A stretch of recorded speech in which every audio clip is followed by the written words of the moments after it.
Como a gente falou na live anterior, o ponto de partida das nossas conversas são sempre as exposições feitas pela Galeria Almeida e Dale, que sempre apresenta o acervo dela junto com a de outros colecionadores. Hoje a gente vai falar do Aldo Bonadei. O Bonadei foi a primeira exposição que eu fiz para a Galeria Almeida e Dale e ela foi feita em 2013. Mostrar aqui para vocês, esse aqui é o catálogo da exposição. E queria dizer para vocês o seguinte, uma coisa muito importante, que no site da galeria, todos os catálogos podem ser baixados em PDF. Então, é só, você não tem, aliás, quase todos são esgotados.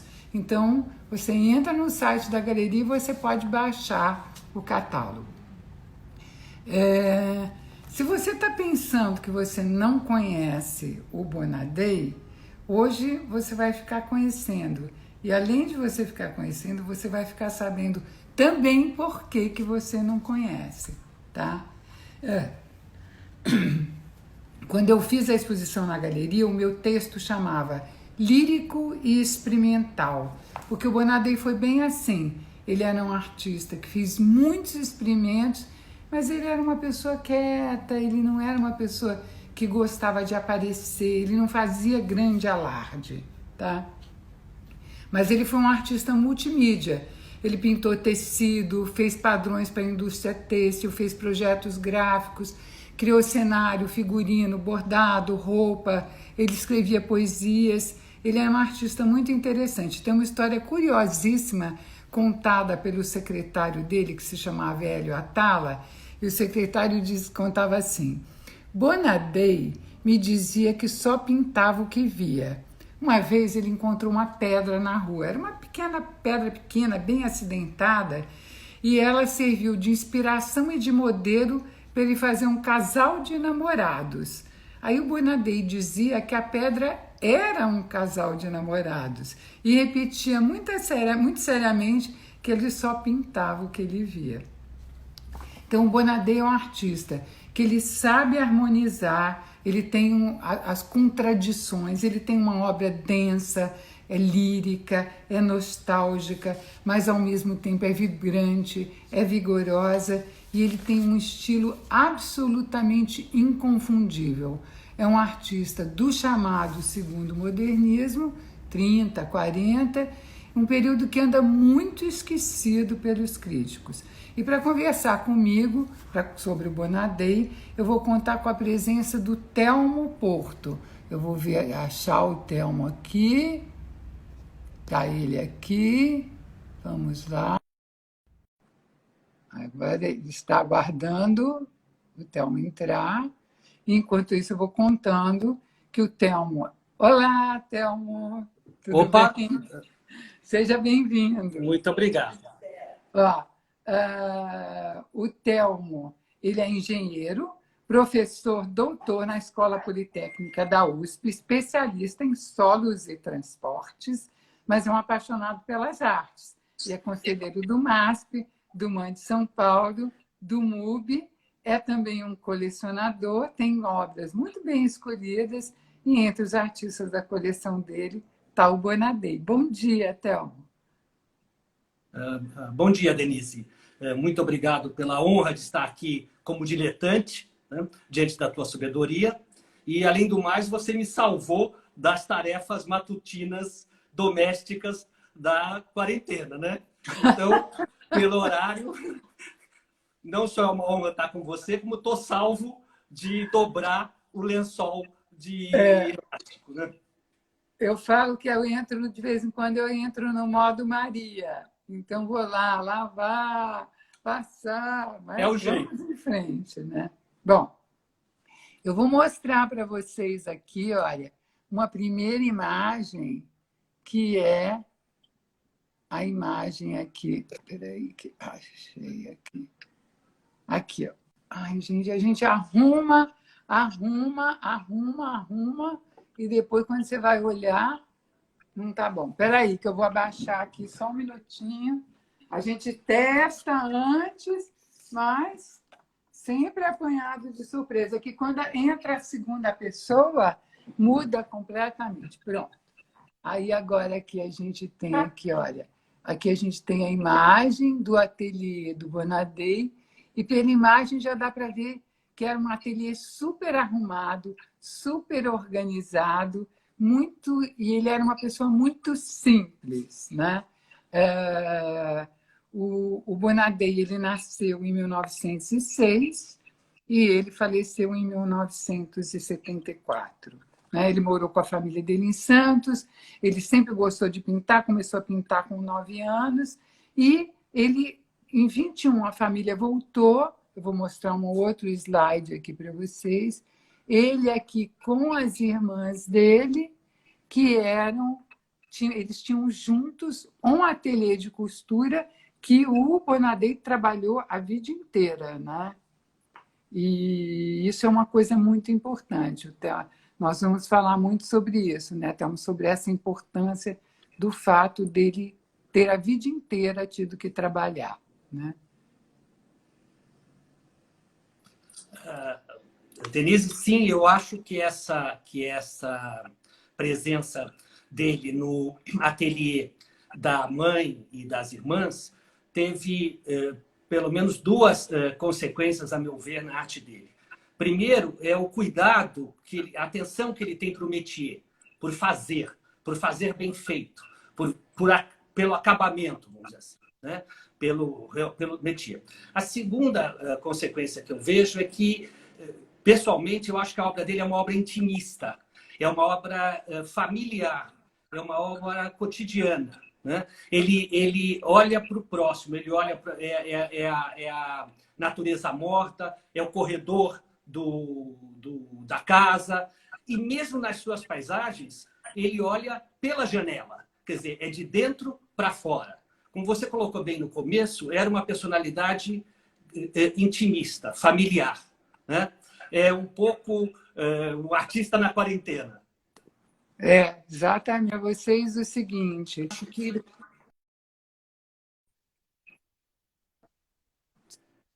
essa característica dele, essas características de cuidado no fazer e intimismo vão se manifestar na obra dele ao longo de toda a vida.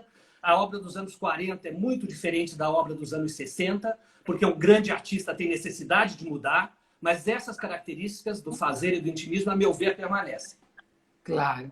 Bom, o Bonadei, aqui tem uma foto dele com as duas irmãs que eu ia mostrar, que deu aqui aquele tilt, mas a gente já sabe, né, que é tudo meio complexo aqui. A gente faz o que é possível. Ali aquele com as duas irmãs, é muito engraçada essa foto, porque ele está com uma grande palheta nas mãos e com as duas irmãs vestidas para o ateliê de costura. Né? Aqui tem uma foto dele muito bonita nos anos 30. Tá? O Bonadei, ele começou estudando arte acadêmica com o Pedro Alexandrino, como todo mundo na época começava pela arte acadêmica, e ele também estudou no Liceu de Artes e Ofícios, porque o Liceu de Artes e Ofícios era o lugar onde as pessoas iam estudar. Ele foi aluno do Amedeo Scavone, e o Thelmo me falou uma coisa interessante sobre o que o Bonadei falava sobre o período que ele estudou com o Scavone. Né? Porque o Scavone dizia a ele que pintar é estruturar mentalmente a composição, em formas, linhas e cores. É um pouco aquela coisa da pintura como cosa mentale. Do Da Vinci. Sempre vai ter, né? É uma coisa bem italiana. E, por falar em Itália, o Bonadei, apesar de ele ser uma pessoa de uma família que não tinha recursos, eles conseguiram se organizar para ele estudar. Ele estudou, passou 3 meses em Roma e depois ele foi para Florença e estudou lá em Florença com alguns professores importantes. E aqui eu vou mostrar uma preciosidade para vocês, que é um trabalho feito em Florença, um trabalho de 1932, que é do acervo da Galeria Almeida Ideia, que é uma coisa espetacular, uma coisa rara você ter um trabalho assim. Né? do Bonadei. Aqui a gente tem outra obra também de 32, e nessa obra também de 32 a gente vê essa consciência da composição que ele tem, né? Esse trabalho elaborado, como a gente falou agora, como uma coisa mentale, né? Tinha um profundo respeito pelo métier, ele preparava as telas cuidadosamente, o ateliê dele era super organizado, ele era um artista realmente bem influenciado pela Itália, né? Pelos preceitos italianos, né? Eu obviamente concordo com você. Eu acho que esse segundo modernismo, como você colocou, esse grupo que pega o grupo Santa Helena, que pega a família artística paulista, eles estão mais sobre a influência italiana do que sobre a influência francesa, que foi a influência no primeiro modernismo. É claro que as coisas não são preto e branco. Então, se no primeiro modernismo havia também uma influência de Marinetti secundária, aqui você tá, em Bonadei é inegável, a meu ver, uma influência de Cezanne. Só que a gente tem que lembrar que Cezanne também amava os mestres italianos. Então, verdade. Existe aí uma mudança, a meu ver, geográfica da França para a Itália nesse momento dos anos 40, vamos dizer assim.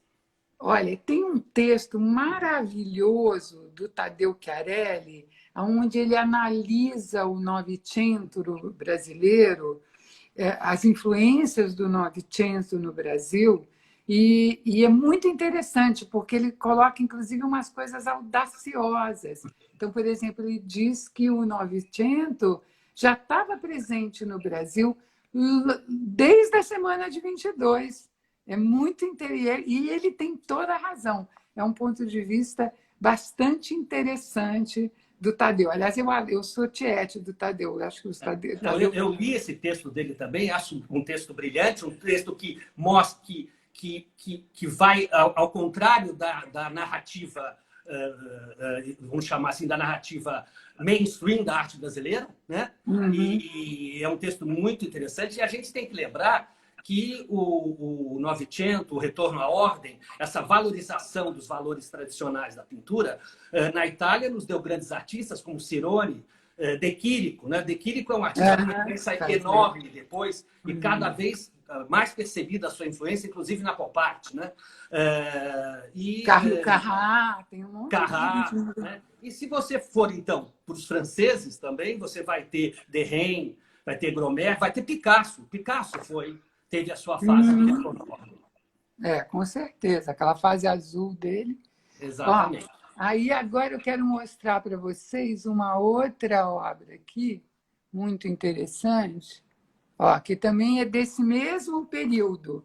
E eu queria que vocês observassem que o quanto que ele já começa a ter algumas características próprias, apesar dele ser ainda um artista totalmente acadêmico, digamos. Aí acontece uma coisa muito interessante, que é o seguinte: a gente tem o fim do primeiro modernismo. O fim do primeiro modernismo ele vai acontecer em 1929, na verdade, com a quebra da Bolsa de Nova York. Com a quebra da Bolsa de Nova York, a gente tem todas as famílias do café perdendo dinheiro, e a gente tem assim realmente um fim desse primeiro modernismo. E em 32 a gente vai ter uma retomada com duas frentes, que as duas acontecem em 32, é muito curioso, porque a gente tem o Lazar Segal capitaneando a Sociedade Pro Arte Moderna e tem o Flávio de Carvalho capitaneando o Clube dos Artistas Modernos, que são duas visões diferentes. O Lazar Segal muito mais sério, o Flávio de Carvalho muito mais polêmico. Entretanto, tem uma coisa muito importante para observar, que ambos, tanto o Segal quanto o Flávio de Carvalho, eram assim como a Tarsila, assim como o Oswaldo de Andrade, eram todos artistas de famílias muito ricas, de famílias abastadas. E a gente tem, nesse momento, o surgimento de um grupo que não se chamava de grupo, que ficou sendo conhecido como Grupo Santa Helena. Então, o Grupo Santa Helena, ele, na verdade, foi criado com a ideia apenas de dividir os custos. Então, a gente tem quem inventa o Grupo Santa Helena é o Rebolo, então a gente tem o Rebolo, o Volpe, o Zanini, e aí o Bonadei começa a fazer parte desse grupo. E quando ele começa a fazer parte desse grupo, ele fica muito feliz, porque ele encontra um monte de gente que, como ele, precisava trabalhar para viver, né? Então... Não tem dúvida. Eu acho que a tua colocação é uma colocação muito sábia. Quer dizer, na verdade, esses artistas do Grupo Heleno, do Grupo Santa Helena e até da família artística paulista e tal, são artistas que têm uma origem profissional. Eram artífices ou eram profissionais liberais. Então, o valor para eles era o trabalho. Razão até porque você provavelmente vai dizer depois, todos eles se preocupavam com ver a arte como uma profissão. Né? Então, para eles, o valor era o trabalho. Né? O valor era fazer bem feito. O valor era se identificar como um profissional. Que nada tinha a ver com o dinheiro. Né? Então, eles eram artistas do trabalho e não artistas do dinheiro. Olha, aqui tem um trabalho, eu vou mostrar para vocês, um trabalho aqui. Ó, exatamente do período do Grupo Santa Helena, do Bonadei, e tem também eles andando pela cidade. O Bonadei fica muito feliz de participar desses grupos, que eles saíam para pintar a cidade, e uma cidade que estava crescendo assim assombrosamente. Né? Olha que beleza! Eu adoro o trabalho do Bonadei. Denise, eu acho que... Tem a ver com o Pansete, com os trabalhos do Pansete, com o grupo do Rio, né? Sem dúvida, Denise. Eu acho que essa questão de um grupo que procura a pintura como uma profissão, como uma identidade social, acontece também no Rio, né?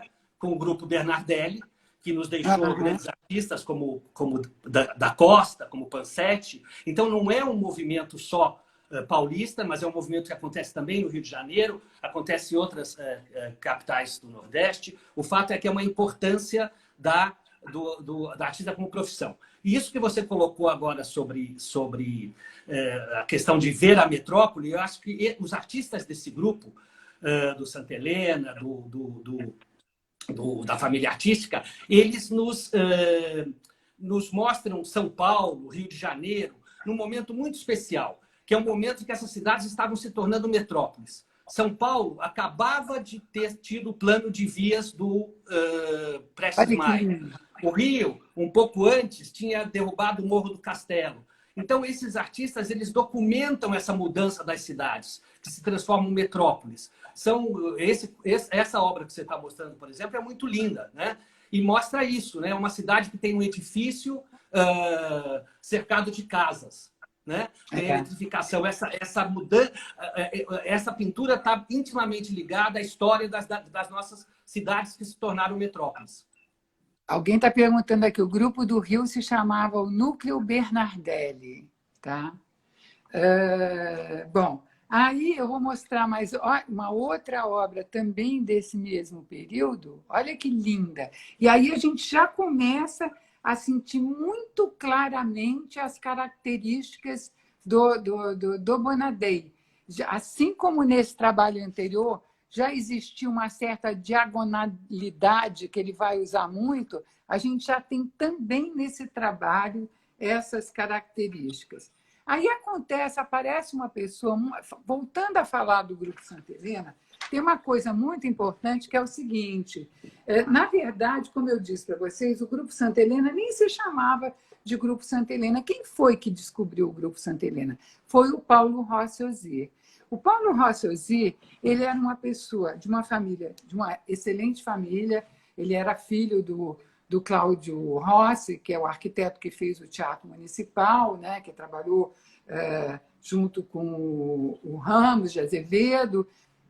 Então, ele circulava muito pela Itália, pelo Brasil e tal, e ele se apaixona pelo trabalho do Grupo Santa Helena, e ele, ao mesmo tempo, participa. Ele era uma pessoa muito ligada ao Novecento, E aí ele enxerga no Grupo Santa Helena uma verdade com a qual ele fica encantado. E aí ele participa do Salão de Maio, e eles tinham todos aquela ideia de serem modernos. E ele considera que o Salão de Maio é muito excludente, e ele que vai fazer a família artística paulista, e fazendo a família artística paulista, ele vai botar luz no Grupo Santa Helena. A gente deve isso ao Paulo Rossi Ozzi, que é um artista que também está precisando ser revisto. Eu fiz um trabalho sobre ele, que depois eu vou contar para vocês, mas é um artista assim, muito, muito importante. Eu sei que você preparou texto e uma exposição sobre ele, e acho que eu, pelo menos, estou muito ansioso para ver Paulo Rossi Ozzi, Vitório Gomes, e eu sou a obra do... Já era para ter inaugurado, agora a pandemia atrasou, né? Bom, aí eu queria que o Telmo contasse para a gente. Ele é tão interessante, o Bonadei, que ele vai fazer uma coisa que ninguém fazia. Aqui a gente tem uma imagem, vou mostrar para vocês uma imagem, que é um psiquiatra chamado Osório César. O Osório César foi uma pessoa muito importante. Ele, inclusive, foi casado com a Tarsila,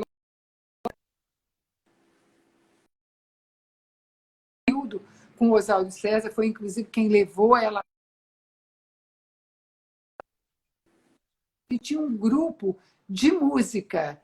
E, assim como o outro psiquiatra, o Alfredo Jagel, eles, então, tinham esse grupo juntos. E aí o Bonadei faz parte desse grupo. Eu acho esse retrato do Osório César espetacular, mas, principalmente, ele vai fazer uma outra coisa muito interessante, que é... Olha esse trabalho. Peraí, deixa eu ver se eu consigo...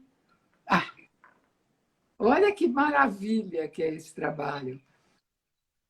É um trabalho que se chama Impressão Musical, né? Ele faz uma série das impressões musicais. Eu acho que, Denise, você levanta duas questões, dois aspectos muito interessantes do Bonadei. Primeiro, é o interesse dele pela psiquiatria, né? pela psiquiatria, que o fez se aproximar desse grupo do Osório e do Adolfo, e que é que demonstra a solidariedade dele com o humano, o interesse dele pelas nossas inquietações e tal, do Bonadei. A segunda coisa que se levanta aqui, dessa obra que está exposta aí, é a sua série musical. Bonadei tocava piano, Bonadei gostava muito de música, ele tinha, ele tinha também um coração musical, e essa série musical é uma série limitada e belíssima da obra dele, e que demonstra um outro aspecto do Bonadei. Os primeiros da nossa abstração. Eu amo e que você um dia vai fazer um trabalho que é Flexo, né? Mas em outro caso. O Flexo eu já fiz uma exposição maravilhosa. Você já fez a exposição, mas... Está precisando fazer de novo. Fazer de novo. Aliás, quando eu fiz a exposição do Flexo, eu chamei exatamente de modulações, por causa desse caráter musical da obra. Uma coisa muito interessante. Ele dizia o seguinte... Realmente, essa obra demonstra que ele foi um precursor. Sim. Olha, ele dizia essa frase que eu adoro. A música me mostrou coisas que a realidade não mostrava. Revelou-me um espaço que eu não conhecia oticamente e me ajudou muito na pintura. Isso me marcou para sempre. É lindo. Ele escrevia muito bem também, o Bonadei. A gente não vai poder fazer isso, mas ele escreveu vários poemas interessantes no catálogo, que vocês podem fazer o download pela internet. Ele, no site da Almeida e Dale, vocês têm lá algumas poesias dele. Tá? Falando sobre o fato que você apontou dele ser um artista precursor da abstração, nos anos 50, ele vai fazer um trabalho, olha que beleza, esse trabalho que é de 93, ele tem uma série interessantíssima, que, aliás, tem muito a ver com o Flexor mesmo, né? Olha esse outro trabalho, que beleza. Então, ele tem uma série de trabalhos abstratos que são de imensa qualidade, né? Aqui, ó. E, como eu disse para vocês anteriormente, ele passa por essa fase abstrata, produz... A gente precisa sempre ter em mente uma coisa, que a gente, quando faz essa organização, nós críticos, a gente organiza as coisas e fala, porque ele fez isso, ele fez aquilo. Mas o artista nunca trabalha assim. O artista sempre faz tudo junto. Então, ao mesmo tempo que ele estava fazendo um trabalho abstrato, ele também estava fazendo um outro trabalho, e tudo ia sempre meio junto. Mas, naturalmente, que essa experiência dele no trabalho abstrato vai trazer algumas consequências. Eu queria só fazer uma partezinho falando sobre o fato de que a gente está nos anos 50, e nos anos 50 o Bonadei tem uma demanda muito grande de trabalhar com teatro. Então, vou mostrar aqui um cenário que ele fez. Olha que lindo! Esse cenário ele fez para um espetáculo, né, chamado La Sirena Varada, do Alejandro Casoni, que era um escritor, um autor italiano muito importante. E ele fez também... Agora a mulherada vai gostar. Olha, gente, olha que coisa linda! Em cima a gente tem uma almofada feita por ele e embaixo 2 leques com o tecido pintado por ele, né? O papel. Embaixo é o papel, em cima o tecido. E na exposição a gente trouxe também algumas roupas do Bonadei e que hoje, para vocês terem uma ideia da qualidade delas, elas estão no Museu da Moda, no Rio de Janeiro, porque elas têm uma feitura, uma execução excepcional. Agora, voltando Denise, aqui para a pintura... Denise, eu queria lembrar que ele foi realmente um artista multimídia, como você colocou muito bem, né? Se expressou de vários modos, sempre com cuidado de execução, e que ele, como figurinista, ele desenhou figurinos e fez cenários para a companhia da Lídia Alicia, da Lídia Alicia e do Sérgio Cardoso, e para filmes do Walter Hugo Cury. Quer dizer, nós estamos falando do melhor das nossas artes cênicas na época, né? Exatamente. Exatamente. E ele também participou do grupo do Teatro de Vanguarda. Então, durante os anos 50, ele fica muito voltado para essa questão do teatro, né? E eu me permito uma outra observação. Desculpa, Denise, só para você cortar você, eu me permito uma outra observação, é que em 49, quer dizer, praticamente perto dos anos 50, ele dá aula de pintura, porque justamente dentro daquela vontade de profissionalizar se você vê a arte como uma profissão, você faz uma escola. E ele teve a primeira escola de arte moderna de São Paulo, que ele foi professor, né? A Escola Livre de Artes Plásticas. É verdade. Eu tinha esquecido desse pedaço. Dessa passagem. Aí eu queria que vocês observassem essa obra que eu estou mostrando agora, e vocês veem que ela tem uma volta, essa obra já é uma obra de 58, de 55, ela tem uma volta para a figuração, só que ele traz introjetada toda essa experiência dele abstrata. Então, é um trabalho assim, realmente muito interessante, né, que ele faz. Aqui eu vou mostrar uma outra. Eu considero essa obra uma beleza. Olha que peça incrível, que trabalho incrível, que composição. Então, ele vai juntando. A gente tem as informações figurativas, mas vistas de uma outra forma, né? É um trabalho lindo esse. Eu acho uma coisa assim, meio excepcional, né? E aí eu vou mostrar para vocês um outro trabalho incrível.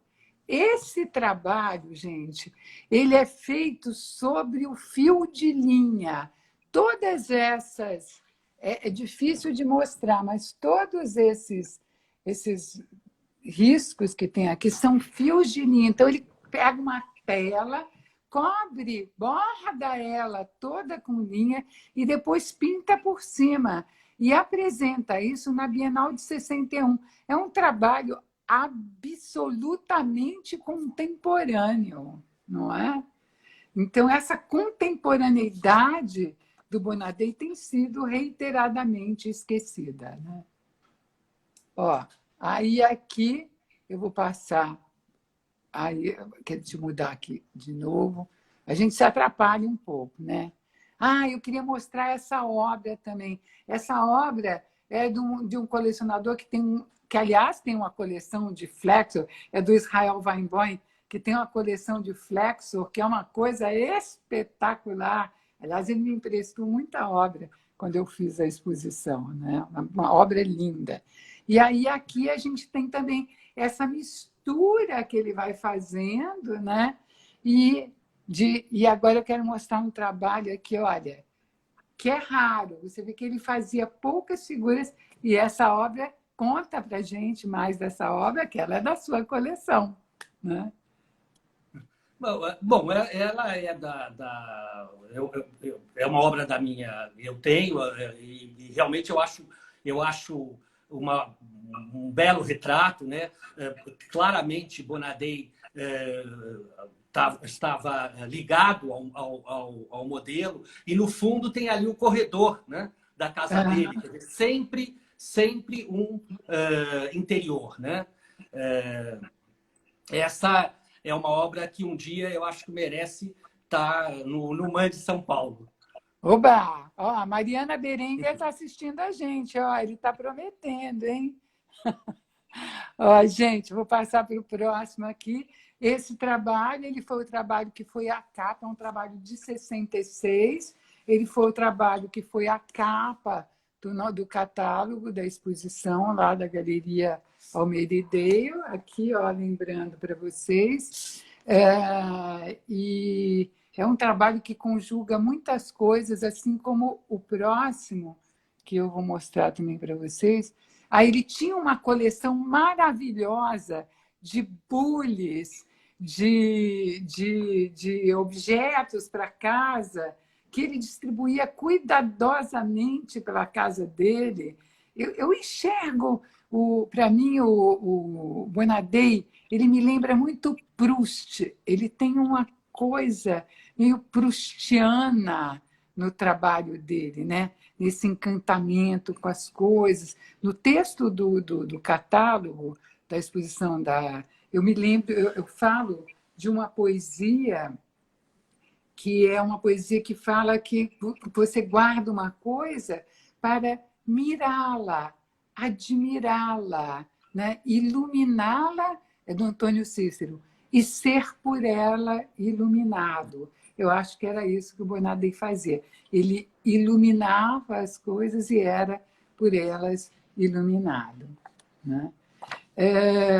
A gente conversou muito sobre o fato de que a obra do Bonadei não apresenta... Olha, essas obras são essa obra que eu estava mostrando, ela é de 66, e olha essa outra, que beleza de trabalho, né? Aqui a gente já está em 68, os telhados que ele via das casas, né? Muita coisa fotografada da janela do ateliê dele. E aí tem esse trabalho que é uma beleza. Eu acho esse trabalho lindo. Também é da coleção do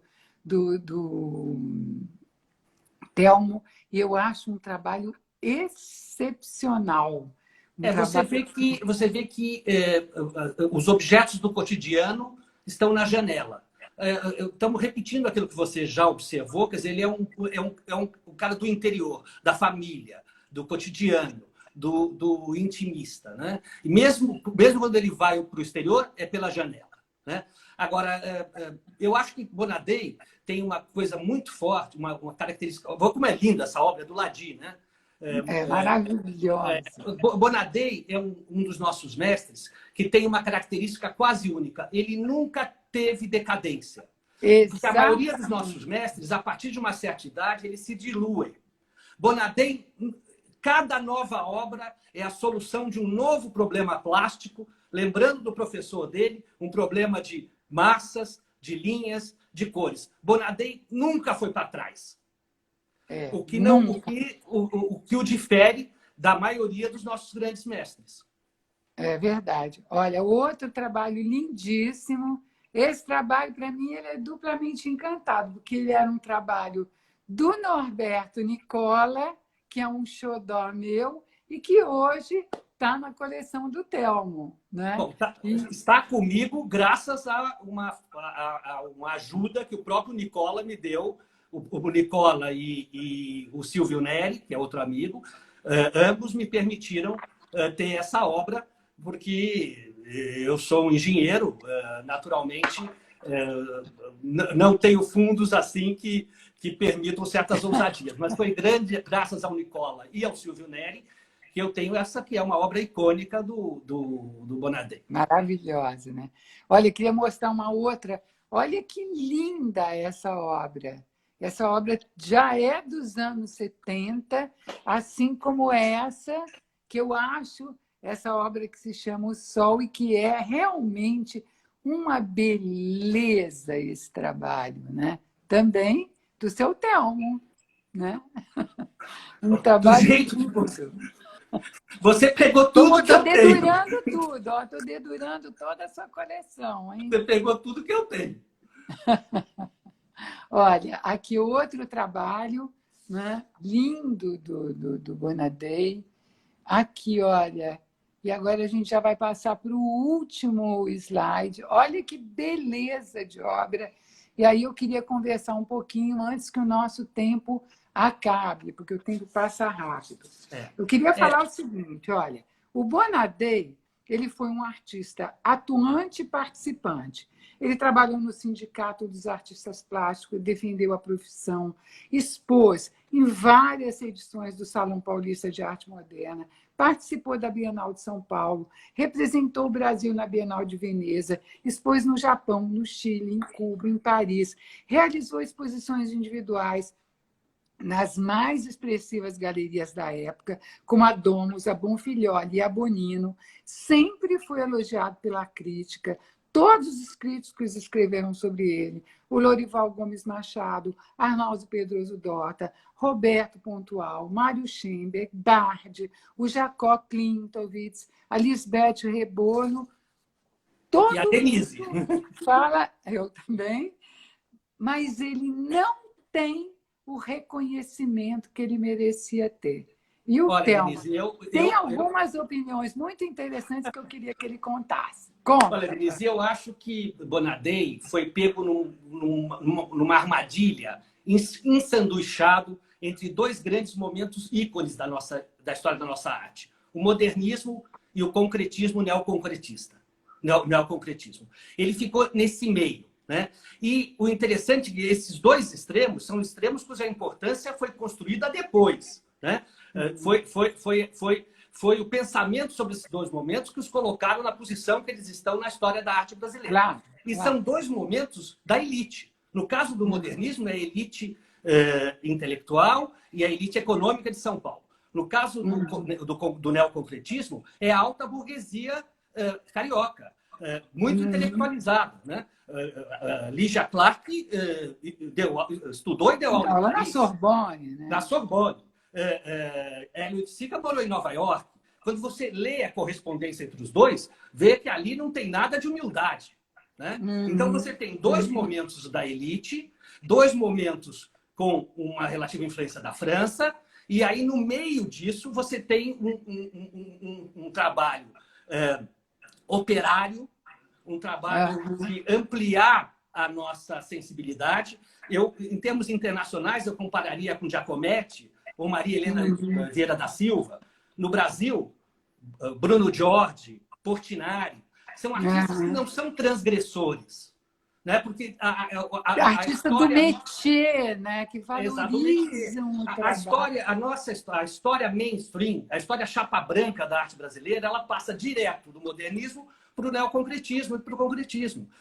Parece que nada aconteceu, né? Exatamente. Eu acho que é preciso olhar de novo, né? Essa capacidade de pintar e que está presente. Tem uma pessoa aqui perguntando do Volpe. Sim, o Volpe faz parte exatamente desse mesmo grupo do Bonadei, do Mário Zanini. São todos artistas muito importantes, muito significativos, mas que estão meio esquecidos, né?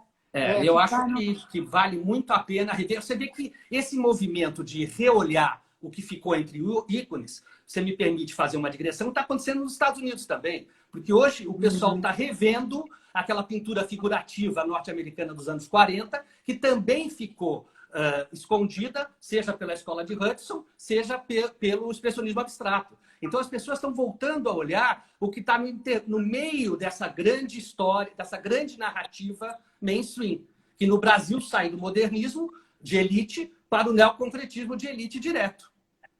A gente tem eu sinto que hoje existe um interesse nessa releitura, né, da historiografia, que acabou, como em todos os lugares, não é privilégio do Brasil, como em todos os lugares, acabou sendo dirigida para determinados grupos, né? Então, você vê assim, por exemplo, você pega um artista, voltando um pouco para trás, você pega um artista como o Eliseu Visconti.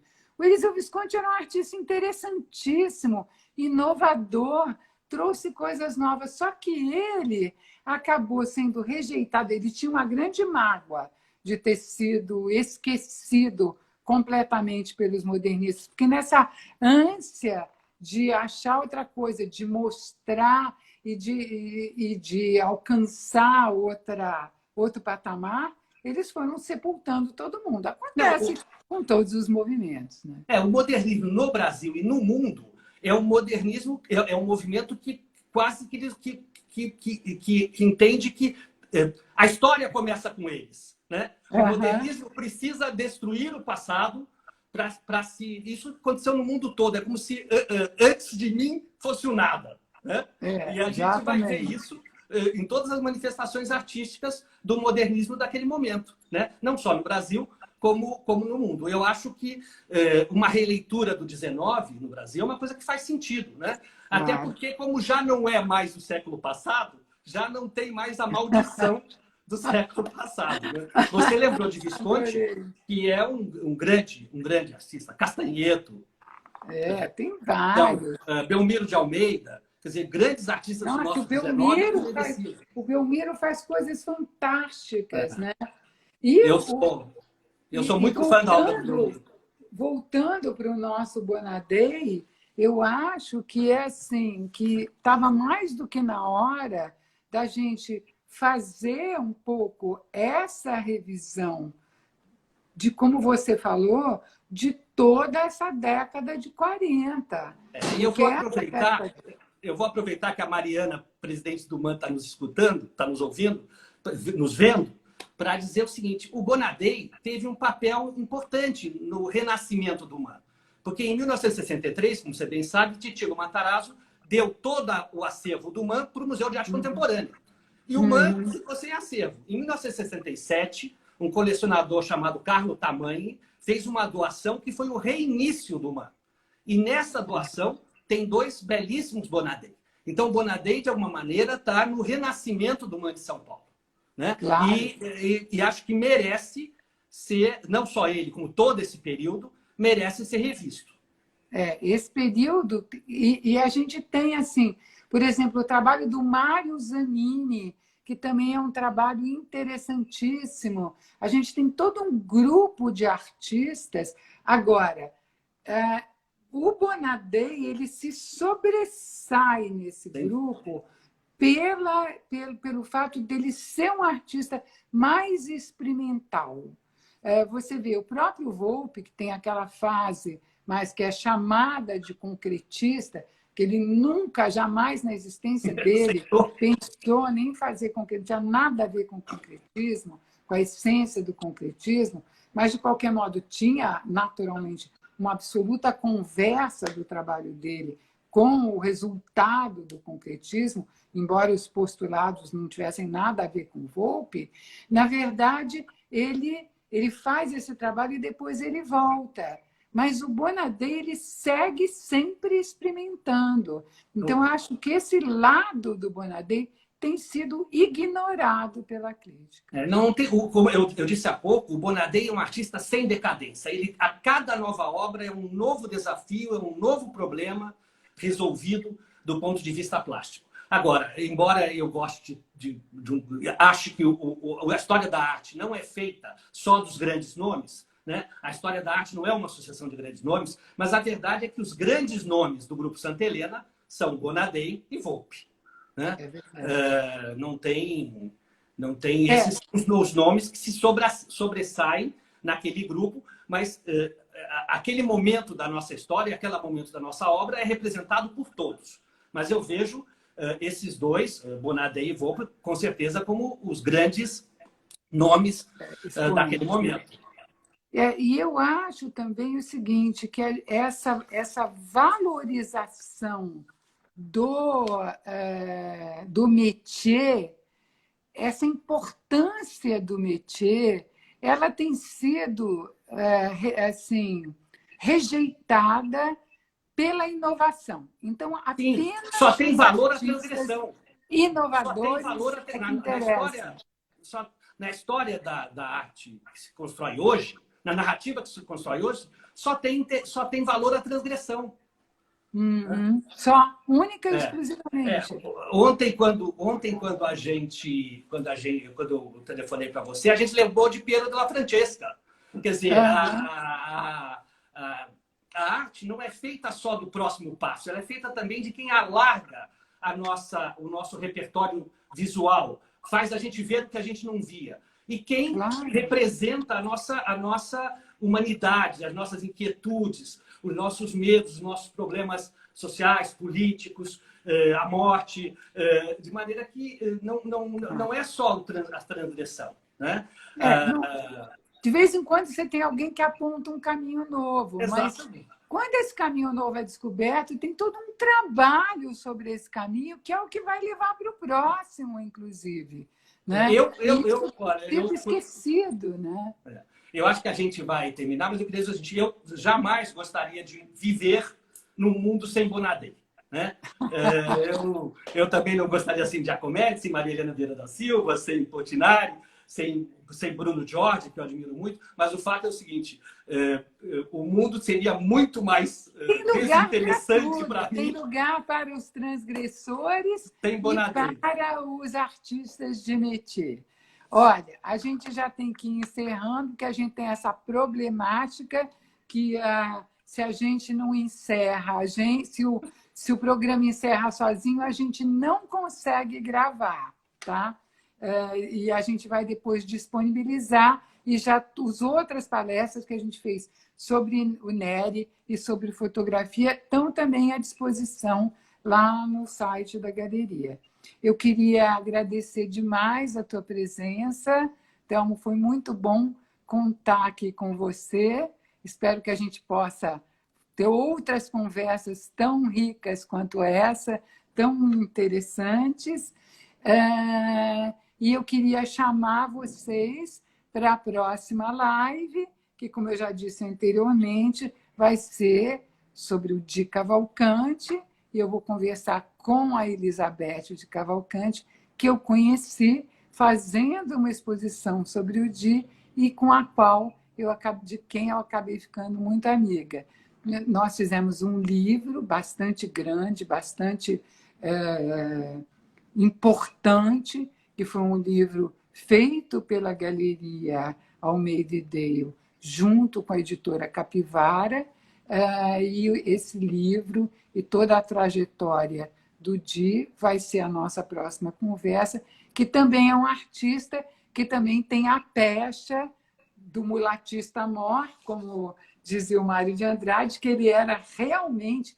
Ninguém pintou as mulatas como o Di Cavalcanti pintou, mas ele também fazia muitas outras coisas muito interessantes, né? Bom, Então, eu agradeço a tolerância sua, a paciência de quem, de quem assistiu a gente. E realmente eu quero reforçar que é muito interessante você poder ouvir da filha do Di, conversar com a filha do Di sobre Di. Para mim, é o nosso maior modernista, né? Quando eu disse que Bonadei nunca teve decadência, Di nunca perdeu a capacidade de compor o quadro.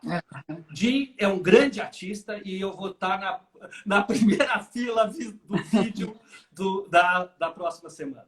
Vai ser uma Agradeço muito a conversa você, a gostosa. tolerância comigo e Imagina, foi um de dividir prazer. esse espaço com uma conhecedora como você, e agradeço aos amigos que me assistiram. Gente, muito obrigada pela presença de todos vocês. Espero que vocês tenham gostado e que vocês tenham descoberto quem foi o Bonadei e por que muita gente não conhece o Bonadei. Um beijo para vocês. Tchau, até a próxima. Tchau.